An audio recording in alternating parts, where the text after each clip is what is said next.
رسول کی اطاعت کلی اور شدید محبت مل کر کیا بنیں گی؟ اتباع. اور اتباع کا درجہ کیا ہے؟ قل ان کنتم تحبون اللہ فاتبعونی یحببکم اللہ. اے نبی ان سے کہہ دیجئے اگر تم اللہ سے محبت کرتے ہو تو میرا اتباع کرو، میری پیروی کرو، میرے نقش قدم پر چلو. اب آپ سوچئے اگر ہم کاروبار کر رہے ہیں، فرض کیجئے کوئی شخص 100% دیانتداری سے کام کر رہا ہے، کوئی شخص سود کے اندر براہ راست ملوث نہیں ہے، نماز پڑھتا ہے، روزہ رکھتا ہے، لیکن یہ اتباع نہیں کر رہا جو حضور نے جو کام کیا تھا کہ غلط نظام، طاغوتی نظام کو جڑ سے اکھاڑ کر پھینکا جائے اور اللہ کا دیا ہوا دین حق قائم کیا جائے، تو اتباع میں کیا حصہ ہے اس کا؟ ایک سوال آپ سے کرتا ہوں، حضور نے وحی کے آغاز کے بعد کوئی کاروبار کیا؟ جی آپ پہلے بہت اچھے تاجر تھے، بہت کامیاب تاجر تھے، اس وقت کا ایکسپورٹ امپورٹ، قافلہ لے کر جا رہے ہیں شام، قافلہ واپس لے کر آ رہے ہیں، لیکن جیسے ہی وحی آ گئی، یا ایھا المدثر قم فانذر وربک فکبر، اے لحاف میں لپٹ کر لیٹنے والے اب کھڑے ہو جاؤ، کمر کس لو، گارڈ اپ یور لائنز، اپنے مشن کا آغاز کرو. اس کا آغاز کیا ہے؟ انذار، خبردار کرو انہیں کہ زندگی یہی زندگی نہیں ہے، اصل زندگی آخرت کی زندگی ہے، اور قیامت کے دن تمہیں حساب جو ہے اپنا پیش کرنا ہوگا، جواب دہی کرنی ہوگی. You will have to face the grand accountability of the day of judgment. یہ انذار سے بات شروع کرو، وَرَبَّكَ فَكَبِّرْ، اور جو ہدف ہے مقصود کیا؟ اللہ کو بڑا کرو، یعنی اس کی بڑائی نافذ کرو. پارلیمنٹ میں بھی اس کا حرف آخری ہو، لِتَكُونَ كَلِمَةُ اللَّهِ هِيَ الْعُلْيَا، تاکہ اللہ کا کلمہ سب سے اونچا ہو جائے.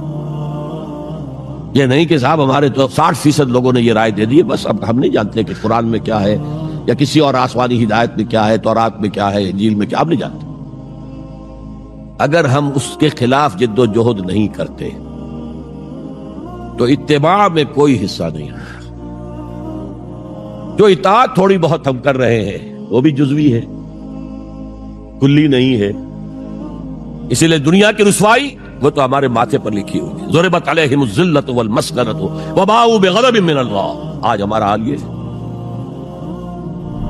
تو اتباع رسول، محبت رسول کا تقاضا، وہی جد و جہد کرو، وہی جد و جہد کرو. اسی کا نام جہاد فی سبیل اللہ ہے. بدقسمتی سے خود ہم نے غلط انٹرپریٹیشن جہاد کی ہے، جس کی وجہ سے دشمنوں کو موقع ملا. جہاد کے معنی جنگ، حالانکہ جہاد کے معنی تو جنگ نہیں ہے. جہاد جد و جہد کا نام ہے، کوشش. جہد کے مقابلے میں آئے گی تو وہ جہاد ہے. جہد یک طرفہ ہے تو جہد ہے، اور دو طرفہ ہو رہی ہے، رسہ جو ہے آپ ادھر کھینچ رہے ہیں وہ ادھر کھینچ رہے ہیں، یہ جہاد ہے. آپ توحید کا پرچم اٹھائے ہوئے ہیں، توحید پھیلا رہے ہیں، وہ شرک پھیلا رہے ہیں، یہ جہاد ہے. کوئی مغربی ڈیموکریسی چاہتا ہے، کوئی سوشلسٹ ڈیموکریسی چاہتا ہے، ان کے درمیان رسہ کشی ہوگی کہ نہیں ہوگی؟ یہ جہاد ہے. قتال تو جہاد کی 9 منزلہ عمارت میں جا کے 9ویں منزل پر قتال فی سبیل اللہ، اور یہ دونوں قرآن کی اصطلاحات ہیں. ہم نے جہاد کو بھی جنگ بنا دیا تو پھر تو اب ہر شخص کو قرآن میں جنگ ہی جنگ نظر آئے گی. جہاں جہاد کا لفظ آیا جنگ، جہاں جہاد کا لفظ آیا جنگ. اسی سے تو ان کو موقع مل گیا. اے نبی آپ ان کافروں کی باتیں نہ سنیں، نہ ان کے باتوں میں آئیں، چاہے وہ صاف انکار کر رہے ہیں اور چاہے وہ کوئی مصالحت چاہتے ہوں کہ محمد کچھ نرمی دکھاؤ، کچھ ہماری مانو، کچھ اپنی منوا لو. یہ تم نے جو کل پیدا کر دی ہے، گھر گھر لڑائی ہو رہی ہے، اولاد ماں باپ سے جدا ہو گئی، بہن بھائی سے جدا ہو گیا، شوہر بیوی سے جدا، بیوی شوہر سے جدا. جو کہتے ہیں کہ a house divided amongst itself cannot stand. ہمارا تو تم نے قبائلی جو ہمارا روب تھا وہ ختم کر دیا دنیا میں. لہذا ایسا کرو، کچھ مصالحت کرو، کچھ اپنی منوا لو، کچھ ہماری مان لو. قرآن نے کہا وَدُّوا لَوْ تُدْهِنُوا فَيُدْهِنُونَ فَلَا تُطِعِ الْمُكَذِّبِينَ. ان کی بات نہ سنیے. تو جہاد تھا جو ہو رہا تھا، جس کے لیے میں نے رات تقریر کی ہے، جہاد بالقرآن. فَلَا تُطِعِ الْكَافِرِينَ وَجَاهِدْهُمْ بِهِ جِهَادًا كَبِيرًا. یہ سورہ الفرقان کی آیت ہے نمبر 52. اور شروع کیسے ہوتی ہے سورہ الفرقان؟ تبارک الذی نزل الفرقان علی عبدہ لیکون للعالمین نذیرا.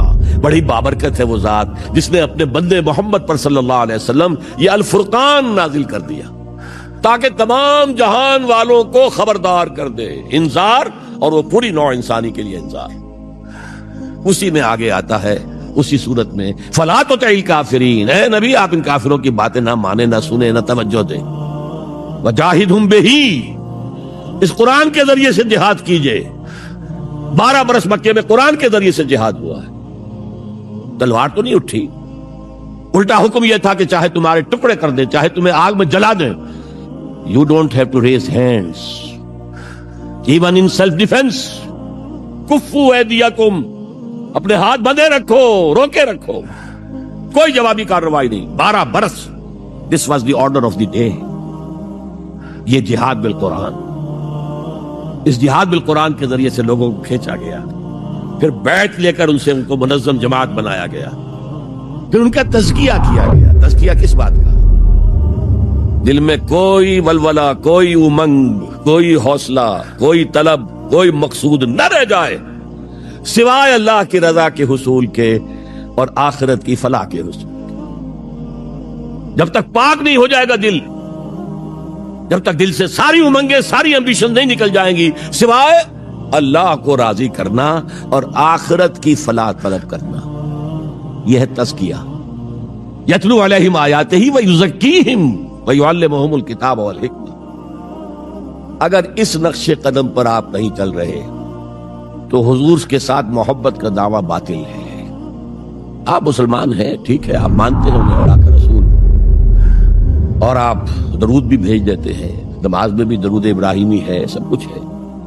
لیکن یہ ہے کہ اتباع رسول، محبت رسول کے بغیر نہیں.